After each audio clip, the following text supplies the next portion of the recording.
Morning. I want to say what a special pleasure it is to have our colleague Judge Hamilton participating remotely from South Carolina, and I hope you will, when he raises his hand, he will have a question and we can pause and give him the opportunity to ask that. But we're happy to have the three of us here. And we'd be pleased to hear argument in under Seal versus USA. Mr. Rahman. Thank you very much, Judge Wilkinson. May it please the Court. My name is Sujit Raman. I'm the Appellate Chief for the District of Maryland, appearing on behalf of the United States. Your Honor, for several hundred years, it has been a fundamental principle of the Anglo-American criminal justice system that an investigating grand jury has a right to every man's evidence, and that any exceptions to that general rule are narrow and must be strictly construed. The district court erred in this case by recognizing a novel parent-adult-child testimonial privilege that finds no basis in the Supreme Court's cases, finds no basis in this Court's cases, and finds no basis in the common law.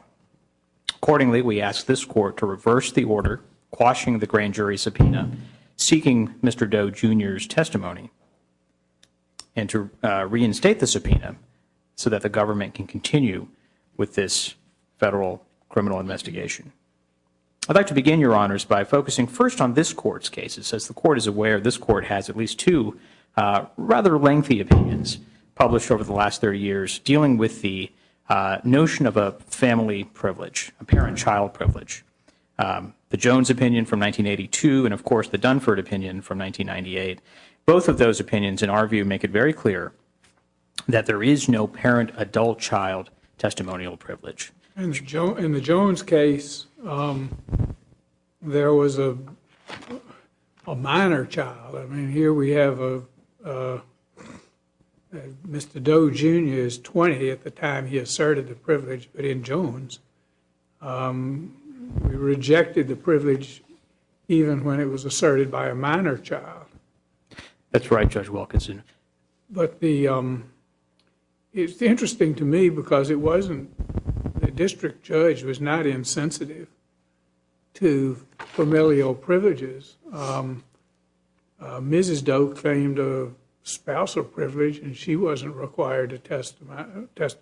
And then there were two minor children who lived in the home. They were not asked to testify. They were not, and they will not be asked to testify. So it's not as if the district court was running roughshod over family privileges.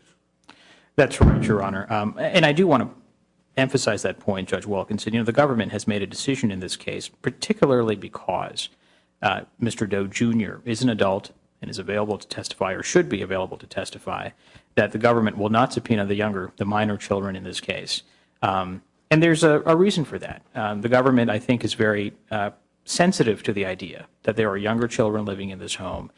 It is a traumatic experience to be hauled into a court and to be asked to testify against one's parent. But there is a balance. And I think Rule 501, at the end of the day, Rule 501 is your legal hook in this case. And the question is, does the common law recognize any notion of a parent-adult-child testimonial privilege? And as we say in our briefing, I think this Court's holdings, not only Jones, which involved a 29-year-old adult, but also Dunford, which involved minor children. This Court's holdings make it very clear that there is no parent-adult-child privilege in this circuit. What would be the grounding of it? I mean, there's no basis in statute for it. There's no basis in the federal rule. So we would have to extract it from common law? I think that's right. And of course, common law... That would be the most slippery foundation. Yeah. I think the Third Circuit, Judge Wilkinson, addressed your concern directly in its In re grand jury case from the late 1990s, pointing out that at the end of the day, these types of questions are best resolved by legislatures. There are all sorts of questions about the scope of a privilege like this, who could invoke it, stepchildren. What if a grandparent is really the person at the end of the day who's looking after the child? Is that person entitled or not entitled to this type of privilege? Who can invoke it? Is it the parent or is it the child, as in this case? And as we point out in our briefing, the reasoning that the district court employed in this case to quash the subpoena, the notion that the parent and the child happen to be living in the same home, that they have a financial relationship, they have emotional ties, that reasoning could just as easily be invoked by a parent, by the accused person, by saying, I want to keep my son off the witness stand because we have this relationship.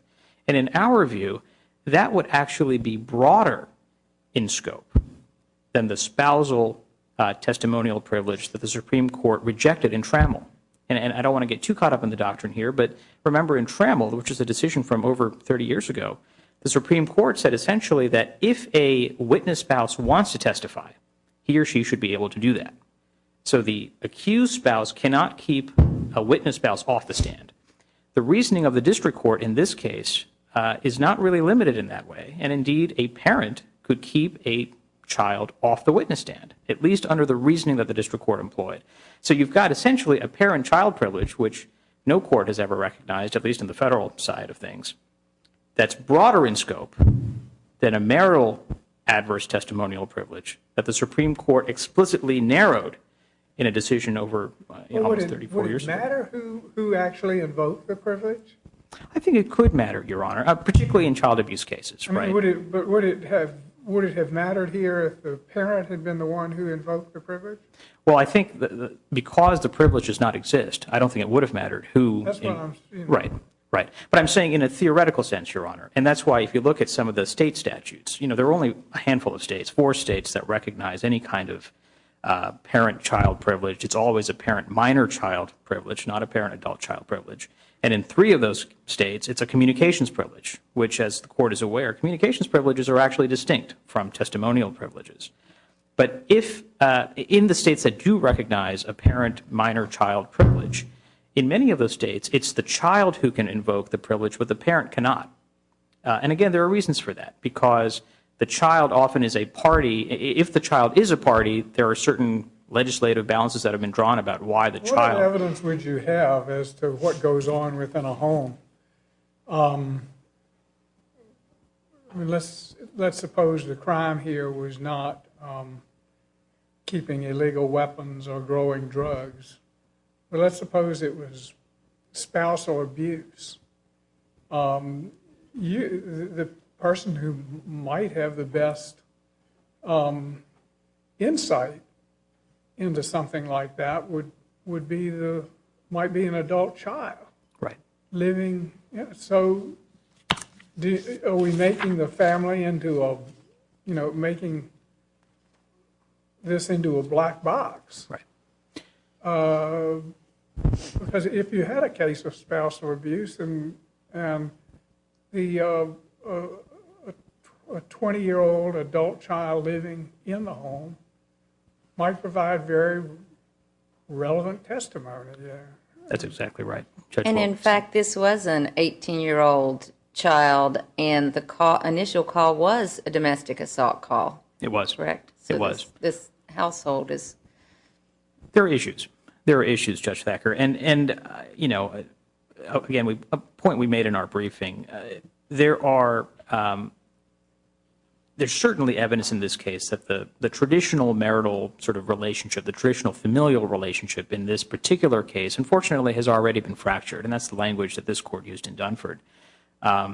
The mother essentially invited her son and the husband not to live at the home anymore. So that union has already, unfortunately, been fractured. The father, obviously, or somebody was bringing drugs and automatic weapons into a home in which younger children live. The government has all sorts of reasons to be legitimately concerned about what was happening in that home. And I think Judge Motz, I think the district judge recognized that. The district court said in several instances that the government has very legitimate concerns here. And I think the court was actually quite clear about that. But unfortunately, then went further in recognizing a privilege that, again, really no court in the history of federal reported decisions that I'm aware of has ever recognized, except this Agosto opinion in the Ninth Circuit, which, again, the Ninth Circuit itself on Bonk had ruled that there is no familial privilege. And so Agosto was never really good law, even in the Ninth Circuit. You've got a welter of cases from across the Federal Circuit's Court of Appeals rejecting the idea of any kind of familial privilege, certainly any parent-adult-child privilege. No state, apart from the 4 that I've mentioned, recognize a parent-child privilege. All of those, except for New York, which is a minor exception, all of those states recognize a privilege by statute, so it's not by common law, it's by statute. No state in the Fourth Circuit recognizes a parent-child privilege. So these are all factors that I think inform the question of whether or not the district court erred. So I would sort of emphasize as well that a parent-child privilege is different from some of the other privileges that are recognized, whether it's the marital privilege, whether it's the priest-penitent privilege, whether it's the attorney-client privilege. Each of those long-recognized privileges have a very deep basis in the common law, have been recognized for centuries, have certainly been recognized by many states through affirmative, positive law. This particular privilege that the district court recognized, as I say, is really unrecognized in any jurisdiction that I'm aware of, at least in the character that the district court recognized here. As I said, even in the 4 states where there is some recognition of a parent minor child privilege, none of those privileges would actually help Mr. Doe Jr. here, because again, they're all communications privileges. And the district court went much further here in recognizing an adverse testimonial privilege. And even in some of the states that we talked about, it's often, one particular party that can invoke the privilege, or there's even diversity among the different states how they deal with it. All of which is to say, in the government's view, ultimately, it's a legislative question, whether or not this particular type of privilege should be recognized. Rule 501 is not the vehicle, especially where there is no history of this type of privilege being recognized. The difficult policy questions that are raised, the lack of any kind of precedent that we're aware of, whether it's from the Supreme Court or this court or any state court in this circuit. So for all of those reasons, Your Honors, I don't want to labor my time. You're going to have a privilege, you'd expect it to go through some kind of process, either the process for adoption of the federal rules of evidence, the process that is represented by the legislative process, or whatever. Before federal rules of evidence are changed, there's immense debate within the judicial conference. You have the in particular rules committee for the rules of evidence, and then you have the whole rules, the entire rules committee. So there are 2 committee considerations, and then it's debated before the judicial conference, and then it goes before Congress. And so there are all sorts of subsidiary questions about who invokes and how far the coverage extends. And Right. you can't just do it. Well, and Congress has pointed out, Judge Wilkinson, just to follow up on that point, that privileges actually need to be specifically affirmed by statute, which is separate than other evidentiary rules, which ordinarily the courts or the Rules Committee can sort of put into place, and then if Congress fails to act, it comes into fruition. Privileges are one of the very few contexts where Congress has specifically legislated that Congress needs to affirmatively affirm it, rather than sort of the default position that if Congress does not act, it comes into play. So I think you're onto a very good point, which is especially in the area of evidentiary privileges, which at the end of the day pose a limitation on the government's right to investigate, the grand jury's right. There's a process that's set up for the adoption of these things. This right. There is. And that process was not followed in this case. Judge Hamilton, do you have any questions on this? No, not for this attorney. All right. Thank you very much. Thank you, Your Honor.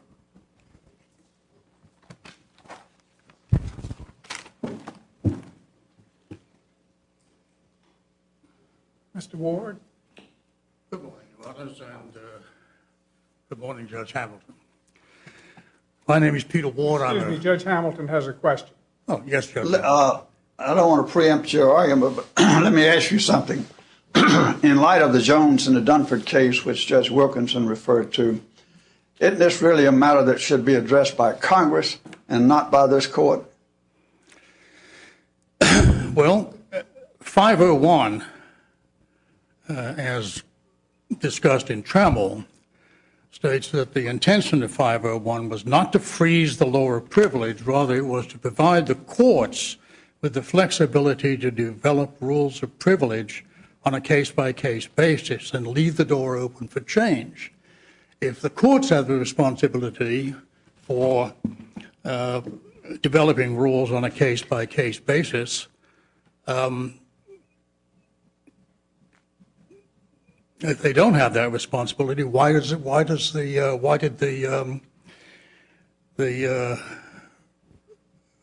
does the rule say so that they do? But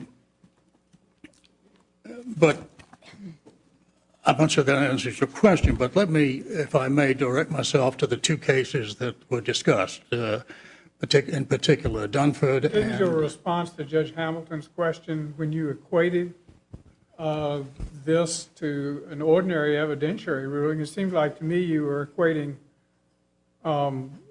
the creation of privileges with some routine evidentiary ruling on a case-by-case basis as to relevance or unfair prejudice or that kind of thing. And they're really apples and oranges, aren't they? Yes, because we're talking about the creation of a privilege, not simply the application of some evidentiary rule.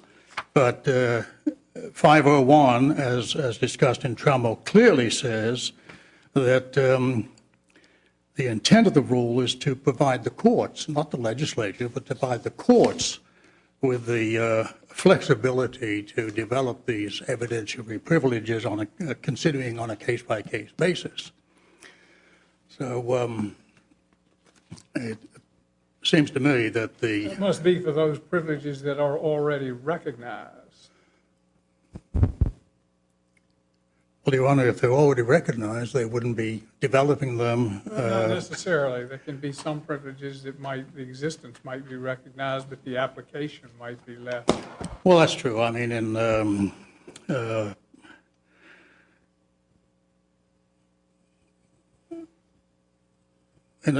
Hawkins case, there was a so-called Hawkins rule,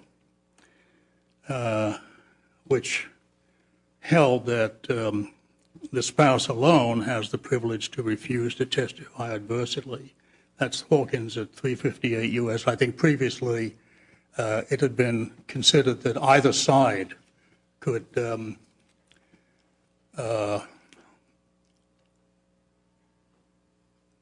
testify depending on whether they wanted to or not.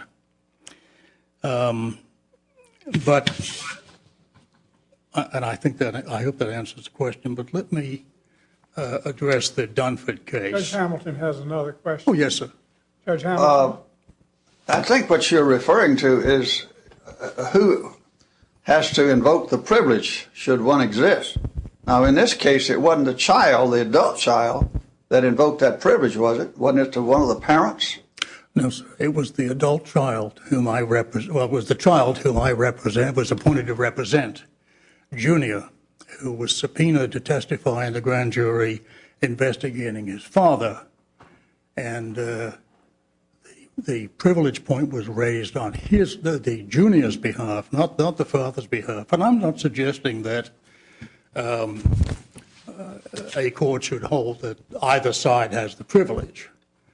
I think it's the person who is called to testify has the privilege, and not the person against whom the testimony is being offered. I think that takes things too far. And I think that's sort of a corollary to the Hawkins rule. But in any case, in Dunford, which was written by Judge Niemeyer and with Judge Moynihan and Judge Motz, an all Baltimore lineup, I might say, on the panel, the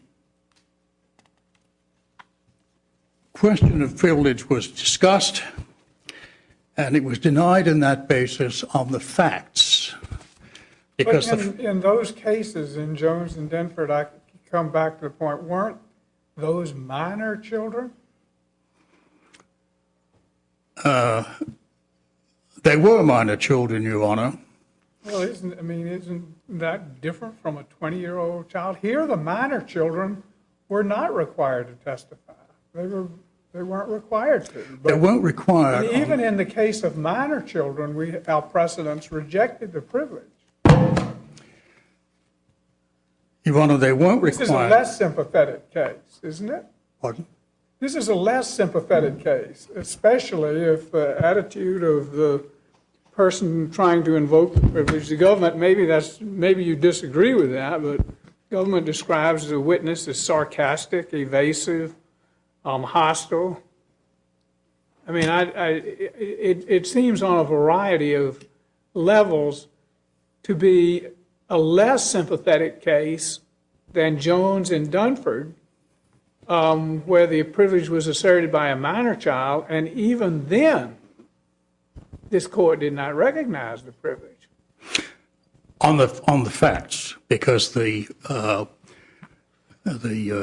defendant in that case, Dunford Sr., had physically abused his children. He had held a gun to one daughter's head and threatened to shoot her. He had done the same thing with another daughter, going to her school, telling her to get the blank into the car, hitting her and placing a knife up against her throat. The thrust of that holding was that any parental-child relationship that had existed was vitiated by that kind of conduct. There was no child-parent, real child-parent relationship existing in that case. In the Jones case, that was tried before Judge Butler, opinion written by Judge Moynihan, and Judge Irvin was also on that panel.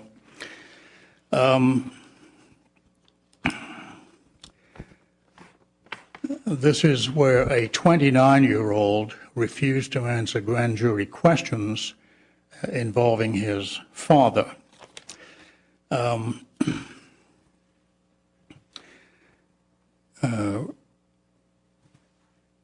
With respect to age, and apparently he was not only 29, he was fully emancipated. He wasn't dependent on his father and didn't have a close relationship at all, such as we have in this case.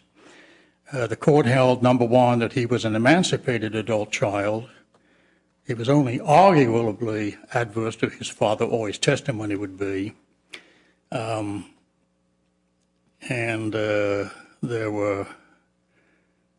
testimony would be. What about the fact that here the appellant himself has testified that even if he were required to provide testimony against his father, that his father would not cut him off and would not hold it against him? So how is the relationship even harmed? Your Honor, I think that when we get to the matter of the father-son relationship, and goodness knows everybody in this courtroom has had a father or has a father, it's more than just financial support or whatever. I think we have to look to what effect it would have on the witness, that is the person claiming the child-parent relationship, in this case, the son. He would not expect, and he testified that he had a very close, loving, warm relationship with his father.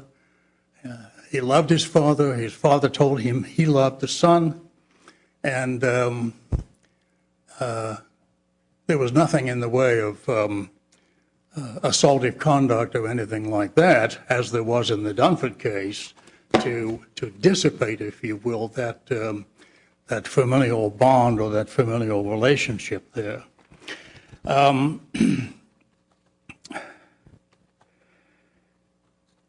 In Jones, as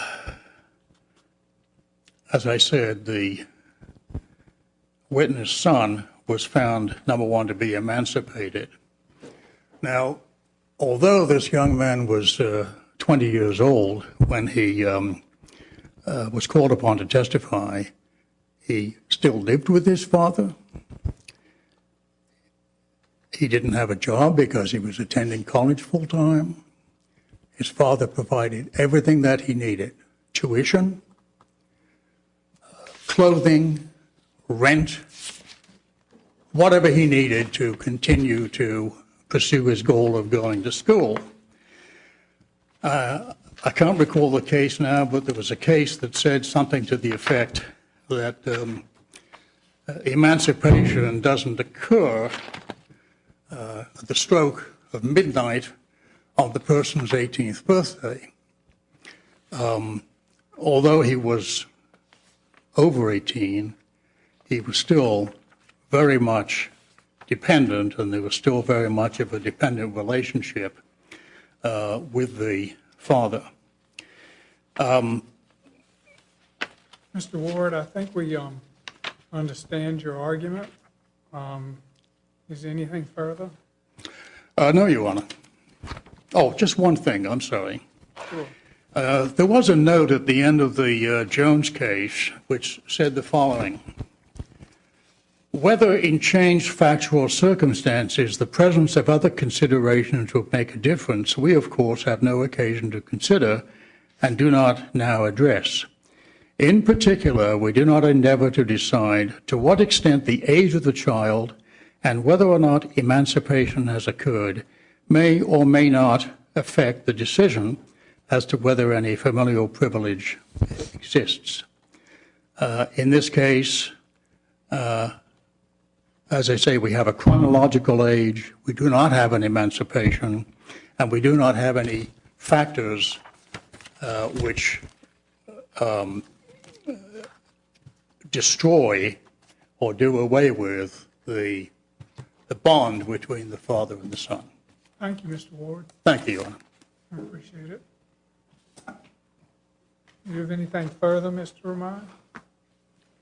Judge Wilkinson, just one factual point. The court observed a couple times that both Jones and Dunford involved minor children, and just factually, I just wanted to make sure the court was correct. Dunford involved minor children. Jones involved an adult 29-year-old son. Just with that factual correction, Your Honor. And we appreciate that. Nothing further, Your Honor. Thank you. Thank you. Mr. Ward, I see you're court appointed. I want to express the appreciation of the court for your services, and we will come down and greet you both, and then we'll move into our second case.